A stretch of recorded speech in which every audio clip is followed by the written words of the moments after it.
تمہارا زندگی کا سارا جینا اور حتیٰ کہ تمہارا مرنا یہ سب اللہ کے خاطر ہونا چاہیے۔ قل ان صلاتي، یہ ہے دین اسلام، یہ ہے اس دین کا حاصل۔ یہ نہیں کہ یہ زندگی کا حصہ پرائیویٹ ہے، اس میں آزاد ہوں۔ یہ مسجد کی زندگی ٹھیک ہے، اللہ کے لیے ہے۔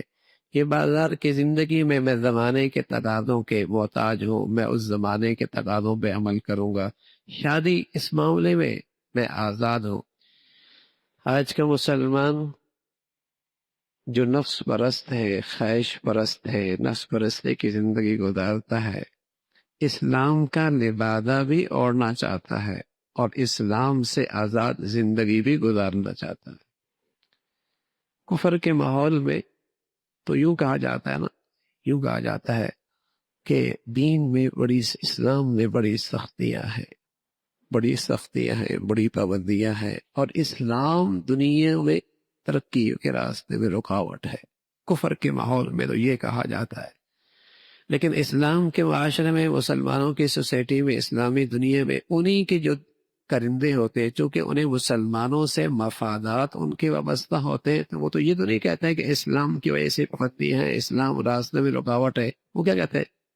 علماء راستے میں رکاوٹ ہے، یہ دیندار طبقہ اسلام کے راستے میں رکاوٹ ہے، یہ مدارس دین کے راستے میں، دین دنیا کی ترقی میں رکاوٹ ہے، کیونکہ چونکہ ان کے مفادات ہوتے ہیں مسلمانوں سے، تو اسلام کا نام بھی نہیں چھوڑتے، لیکن انہیں دل سے اسلام کی زندگی پسند بھی کوئی نہیں، اسلام سے آزاد بھی رہنا چاہتے ہیں اور اسلام کا نام بھی دفنوا جاتے ہیں، اس لیے کہ ان کے مفادات مسلمان سوسائٹی سے وابستہ ہوتے ہیں۔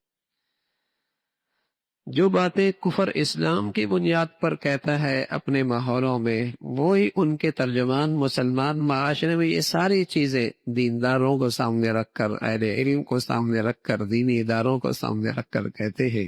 اسلام کا نام بھی رکھتے ہیں، لیکن اسلام کی کسی چیز کو قبول کرنے کے لیے بھی تیار کوئی نہیں۔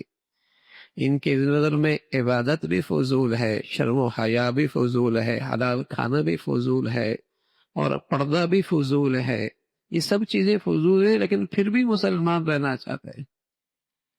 اور دین اسلام کی حقیقت جو اللہ نے بتائی ہے، قل ان صلاتی و نسکی و محیای و مماتی للہ رب العالمین، کہ مسلمان تو وہ مسلمان ہے جس کی پوری زندگی جینا مرنا اللہ کے حکموں کے تحت ہو، یہ اس کے ایمان کا تقاضا ہے۔